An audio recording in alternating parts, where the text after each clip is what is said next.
Hi, this is Rachel Grunwald, Director of Programming at JW3, and I'm speaking to you from the beautiful Howard Hall, which unfortunately at the moment is empty. As you know, we had to close our doors on Monday evening, but we are very much open. As you know, JW3 is not a building. It's a beautiful building, but JW3 is a project with a vital mission and vision. And now more than ever, we want to bring stimulation, inspiration and comfort powered by Jewish values, learning and life into your homes. So we're working really hard on digital programming for the coming months. JW3 TV, as you will have seen. Meanwhile, we've uploaded some of the best of our archive content from the last 6.5 years, so please enjoy.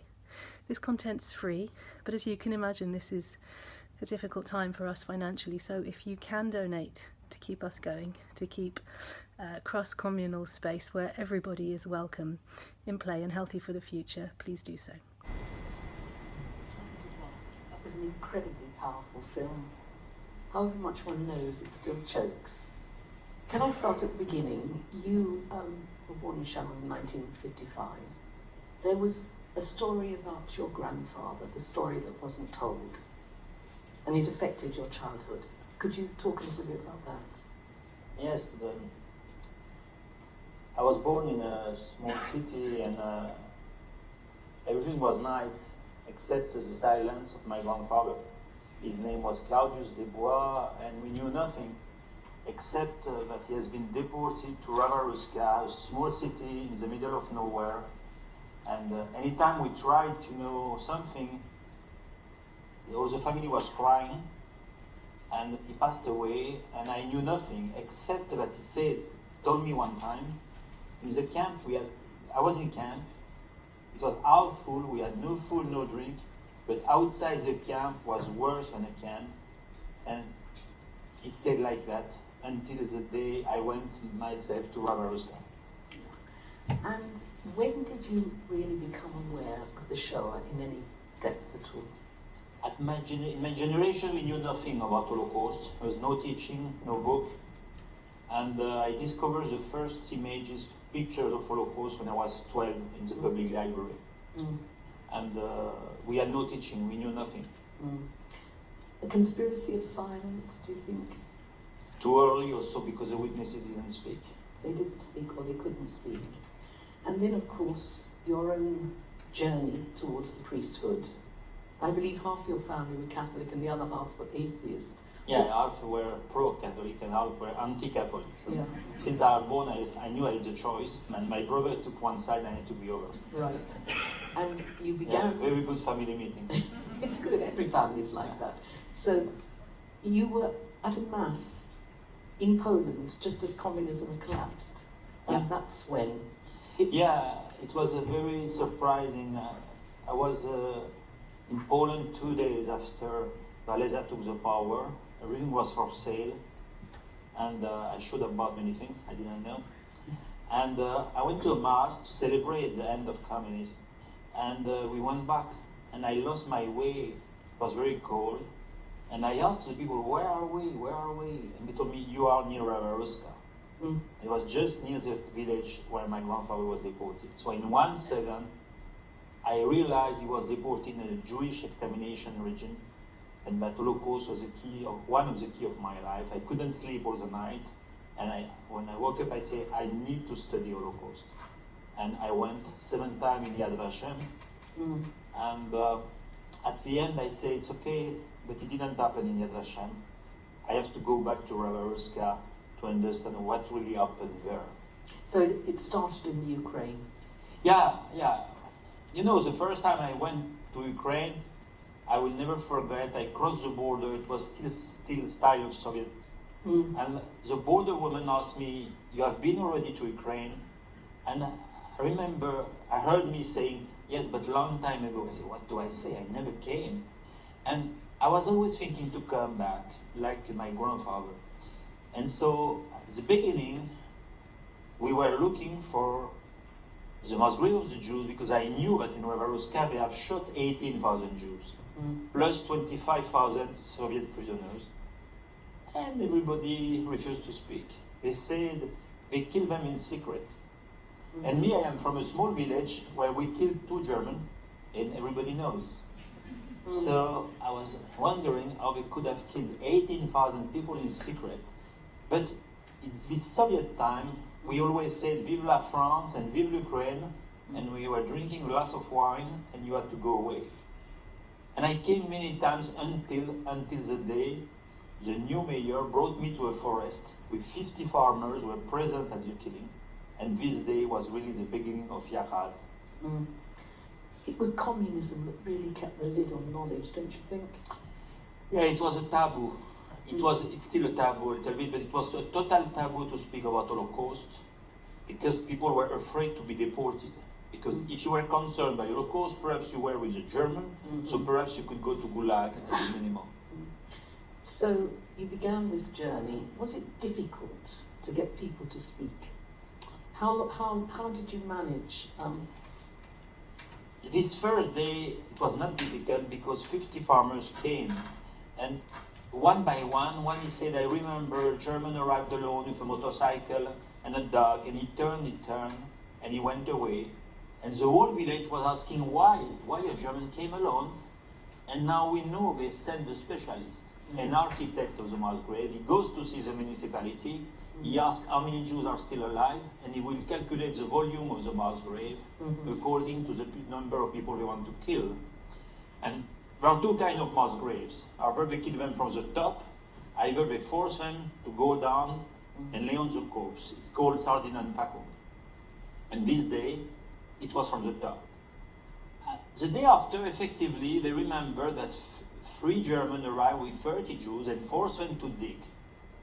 And you know, these farmers, they are not historians. They remember small details.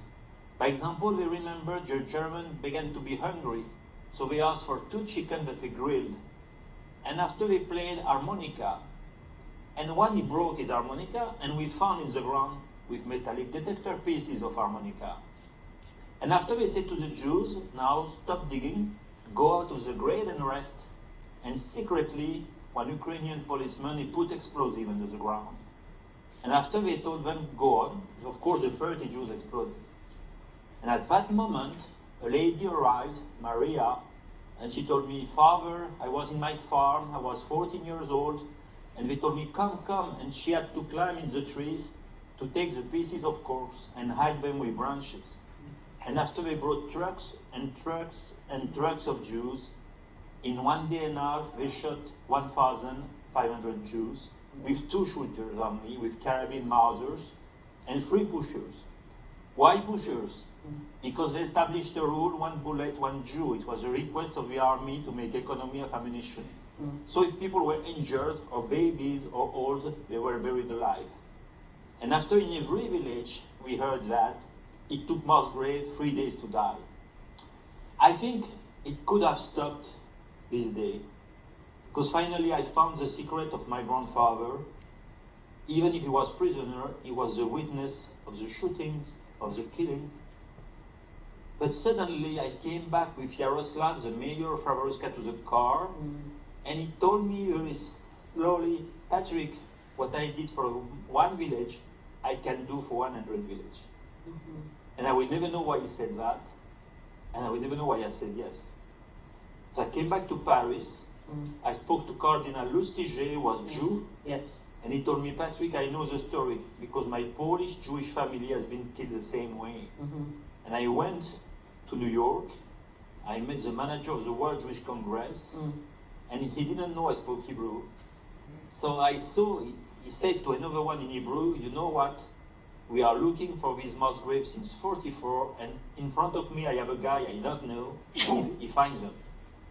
And so I built a secret meeting with Marco, who is around you, who is the director now of Yahad. We built a secret meeting in a suburb of Paris between Cardinal Lustiger and Israel Singer from World Jewish Congress. Lustiger, by the way, forgot that Singer was kosher, so he could eat nothing except an apple. And we built this organization called Yahad Inunum. So, in one way, it's a silly idea, because when I speak to Catholics, they ask me why Yahad. When I speak to Jews, they ask me why Inunum. And when I speak with non-believers, they understand nothing. So it's a strange name. And now we are 25 people full-time working, as you saw in the movie. And we work in 10 countries. Now, as a creature of the Enlightenment, I really used to believe in education, I really used to believe that in goodness. When you're confronted with something like that as a man of faith, in the end, you talked about personalization and family, men, women, children. In your darkest nights, can you ever really come up with a reason? How was it that they just wiped people off? And they're still doing it, as you pointed out. Can you come up with any reason? When does the dehumanization process start? You know, in these territories, it was legal to kill a Jew or a Gypsy. Yeah. I found the text of a trial for SS, and they call a judge with the question what to do when people kill Jew without authorization. The answer of Himmler arrived, and he said there are two cases. Either they killed the Jews because they hated the Jews, that's legal. Either they killed the Jews to take the house or to rape the girls, it's not legal. So it meant that if you saw neighbors and you say, I hate them so much, I will kill them, it was okay. When you open this kind of law in a territory, you will never miss workers.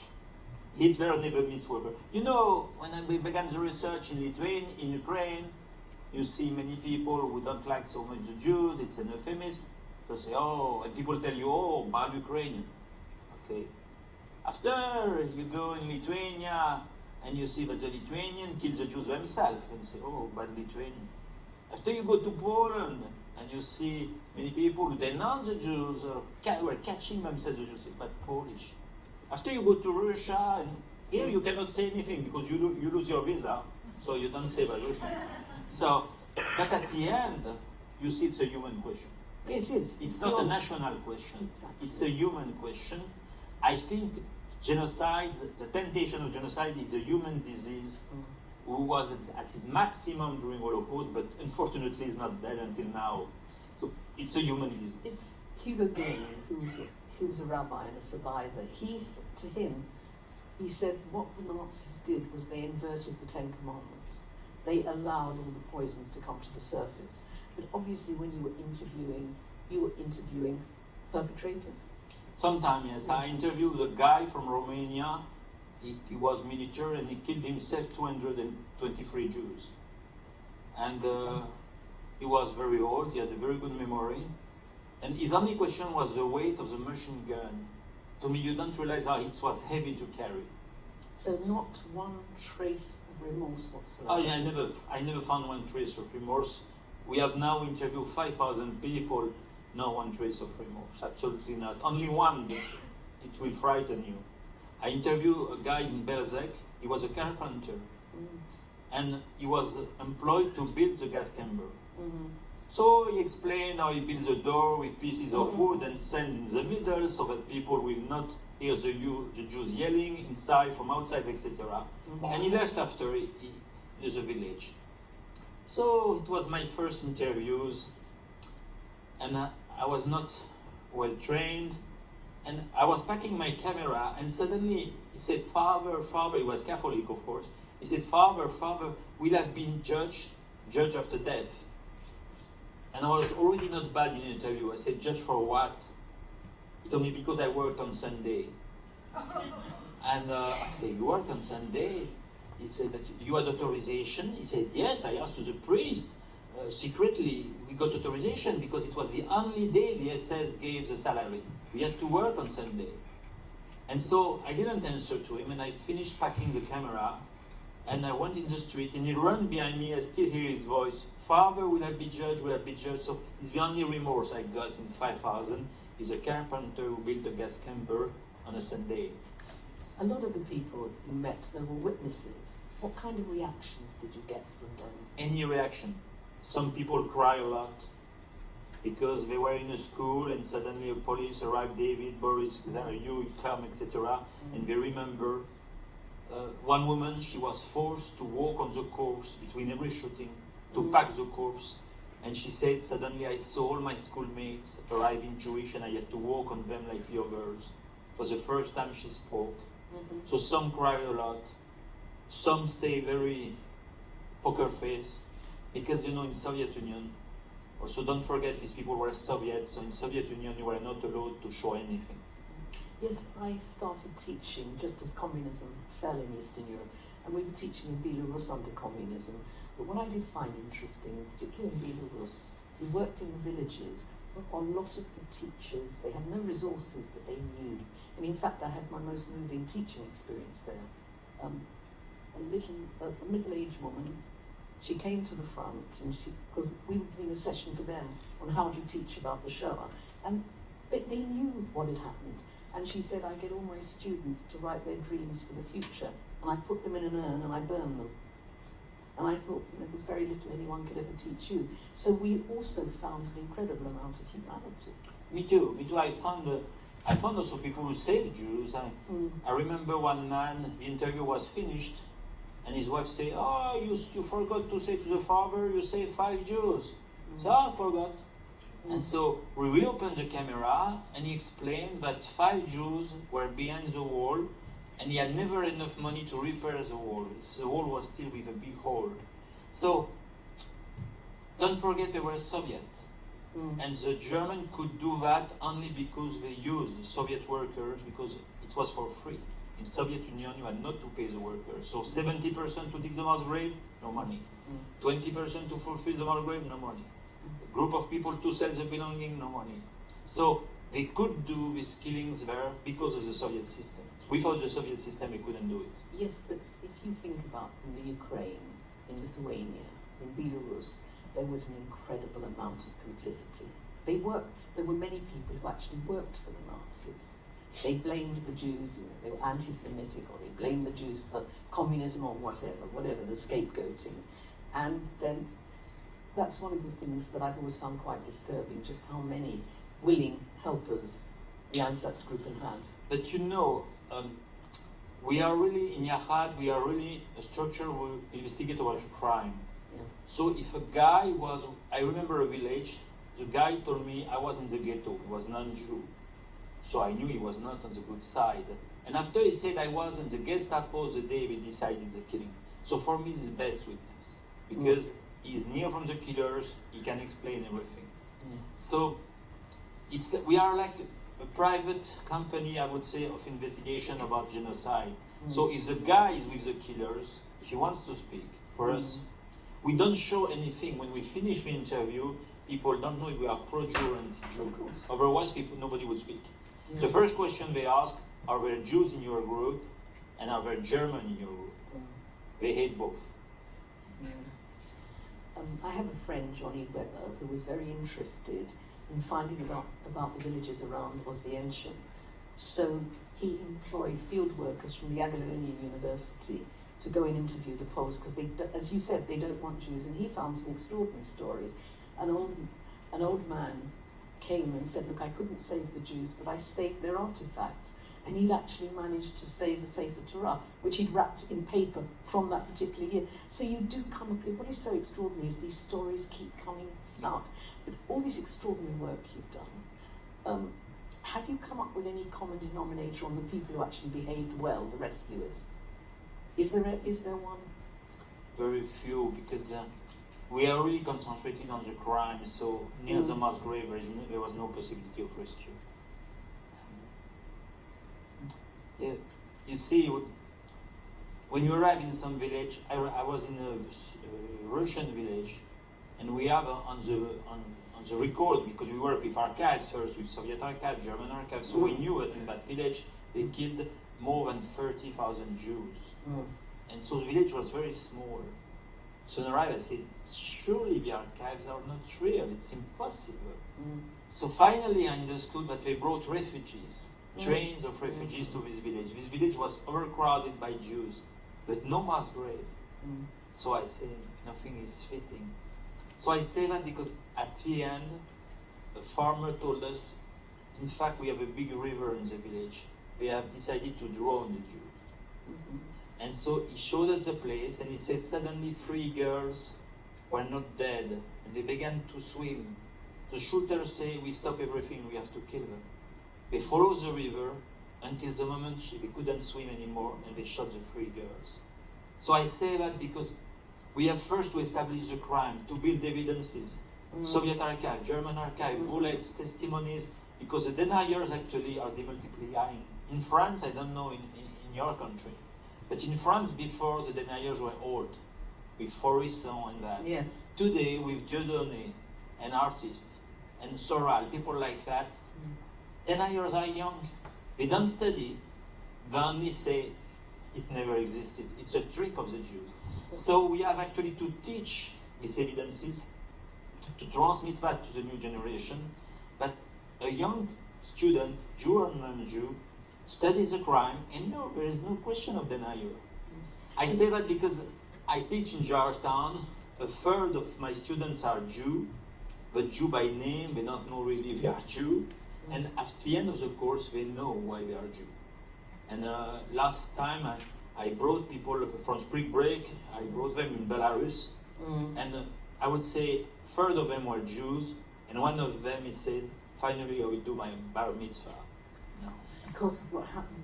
Yeah, because he understood suddenly. So you really, one of your main motivations is Holocaust denial then? You are determined that the facts, because what you've established, there's always been, because of the Soviet Union and the archives, there's always been a slight discrepancy. How many were murdered in the camps, how many were murdered in the killing fields. And by establishing absolute fact, this is a break against Holocaust denial. So you think that's a very important motion? I think it's very important because actually, I say, because I'm frequently in US, and in US we frequently say there is Shoah fatigue. And I say, okay, there is perhaps Shoah fatigue in America, but there is no Hitler fatigue. I go frequently in Iraq to work about the crime of ISIS, and one day I went to Central Market of one of the big cities of Iraq, and I asked to see where was the bookstore. And I found 10 books, new books about Hitler, pro-Hitler. Not only Mein Kampf, but pro-Hitler. One of the tragedies of anti-Semitism, it keeps on mutating, and not only that, but Hitler stays the key reference of the mass killer. There was no book about Stalin, no book about Mao, no book about the president of Sudan, no book about Pol Pot. Only Hitler. Me, I made conferences in all over the world, in China, in Asia, in Central America. You are not to introduce Hitler. There is no Hitler fatigue. And the new mass killers refer to what Hitler did. So I say to the Jews, you can sleep, but be careful. There are people around the planet now, wake up, Hitler is a reference. And I don't know a group of terrorists who love the Jews. Well, one of the great tragedies is how anti-Semitism actually developed in the Muslim world. And particularly amongst the extremists, it is a huge problem now. I mean, the Protocols of the Elders of Zion was actually made into a television film in Egypt. I will give you an example because I arrived from Iraq from 2 days ago, and I interviewed the lady, one of the many witnesses, survivor of ISIS, and I said, who arrested you?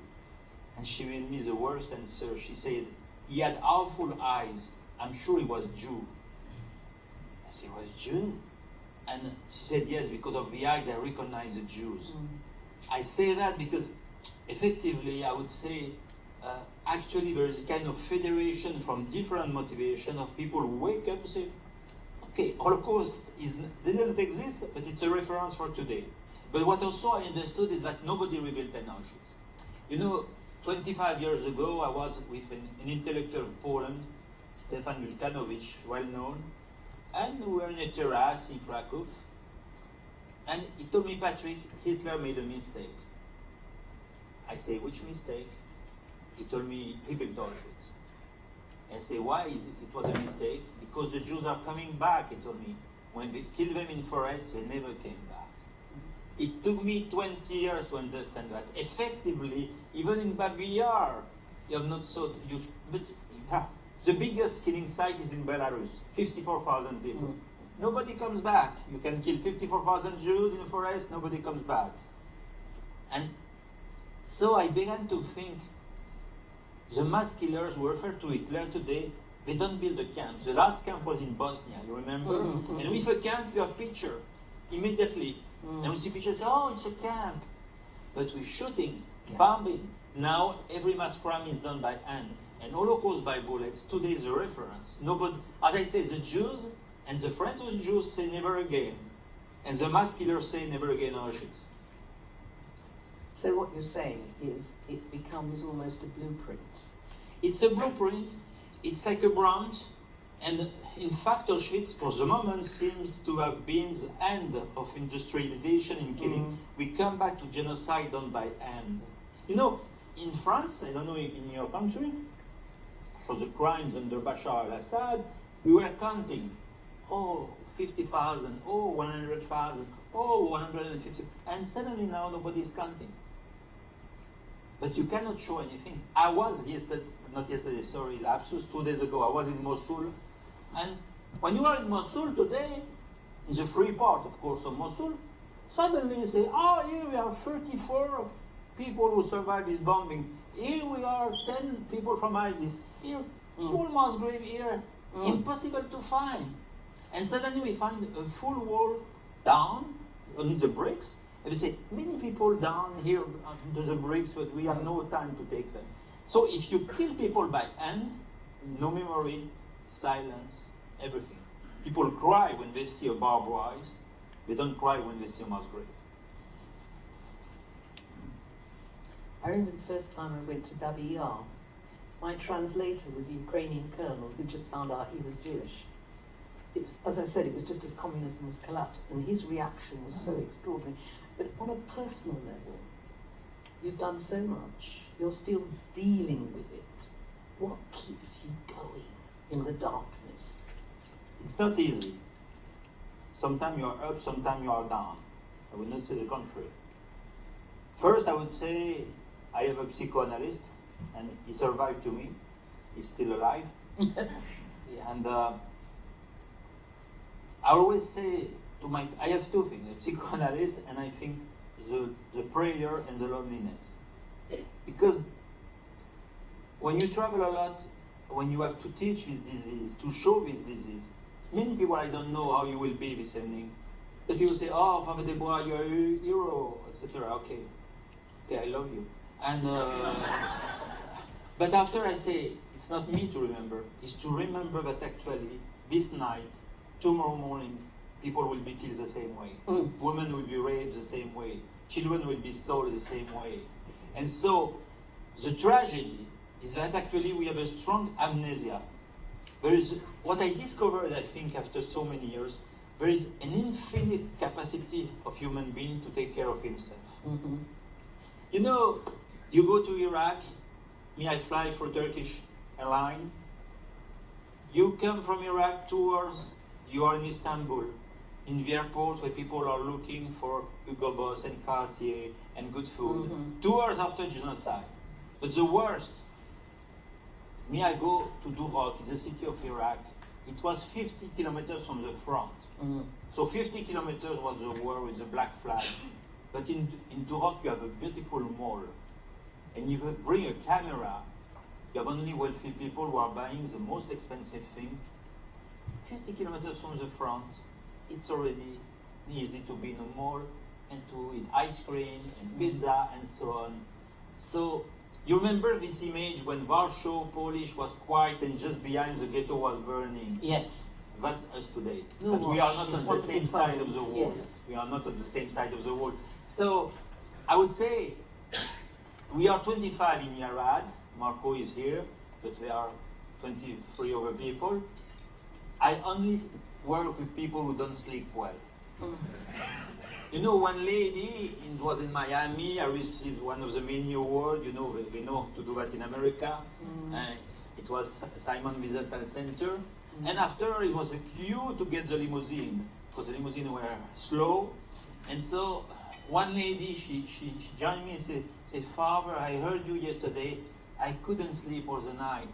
And I say, perhaps, ma'am, it's the beginning of conscience for you. And I say, I only work with people who don't sleep well and are ready to fight. I think this is the key. But the problem, one lives in such a bureaucratic world. One lives in such, on one level it's global, on the other level it's very small. and people don't really know what to do. I think there is Yes, sympathy, okay, but it's forgotten. Yeah, I say today, you can give money to any non-profit. You can take your flight ticket. All the orphans of the Yazidi who have been killed by ISIS, they have no heater. In winter in Iraq, it's minus 4 degrees Celsius. One heater is $30. So I say, please do something. Do something. Don't delegate to say my organization, my country, my president, my prime minister will do something. United Nations, no. During the war, my grandmother, she was hosting refugees. I asked many times, where were Jews in the refugees? She always said, why I would have asked if there were Jews or not. But nobody knew it. The president knew it. The bishop, she didn't phone to the bishop, to the priest, to the president. So I say, each one today we can move something. When you arrive to a refugee camp in Iraq today, there is no flag of country, only small logo of non-profit. You don't want to let my non-profit help another one. There are many British working well there. But please, don't sleep. Because people were sleeping in 42. People were buying food, making meetings, perhaps speaking of the genocide. But they waited after only to make museums. As I said in United Nations, I wouldn't like that this actual genocide done by ISIS would make a new museum. We must care a genocide to stop it, to work against this, to help the survivors. The survivors today, they are 15 years old, 17 years old, 20 years old, but who cares? Who cares? Do you know one of the saddest events I ever organised? It was with the Refugee Council. We started with a woman who came over on the kinder transport, and there were refugees from this country. It was actually, we finished at Iraq. Today we can go on further. And everybody told their stories, and it was very emotive, and the audience was wonderful, and of course, but everybody went home, and they did sleep. And that's the problem. And you talk about the United Nations. It's a joke, isn't it? The big organisations. The big organization, most of the time, can do nothing. It's not even And that. I met with Samantha Power, who was a member of the government, the last government of America. She's a very, very nice lady. And she closed the door, and we were only 2 persons in the room, and she told me, Father Desbois, you and me, we know no state will move to stop a genocide. I said, yes, no state will move to stop a genocide. It's difficult to admit, because it brings you back to your own responsibility. In the Bible, there is this question, this first question of God, where is your brother? And when he asks that, he's speaking of somebody who has been assassinated, of Aaron. And so the answer of Cain is to say, how am I the guardian of my brother? I have something else to do. I think sooner or later, we'll all pass away, we'll all die. And we'll receive this question, where was your brother? And I think we must be proud of ourselves and have something to say. We cannot say we had no time to take care. People are assassinated, but I was preparing my holidays. What can I say? It's been a great pleasure to have you here, to talk to you. It's what you say. Then you go, because what I'm saying is, you're saying be active.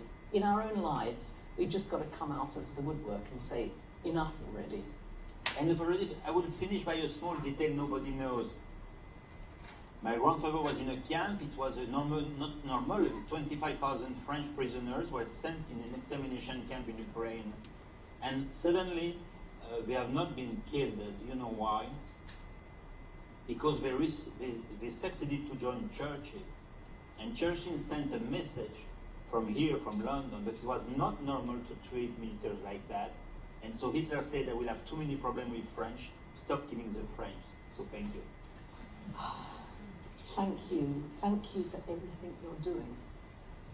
I know you don't want to be a hero, but actually you are. I'm a very simple guy. They're the best kind of heroes. And the great Yehuda Bar said one of the tragedies is the Shoah will either be a warning or a precedent. It's become a precedent, and people of goodwill have just got to go beyond that. Exactly. So I wish you all the luck in the world, and I hope we've made a secret deal. It's not secret anymore. You're going to come to China, aren't you? Merci beaucoup. Thank you. Thank you.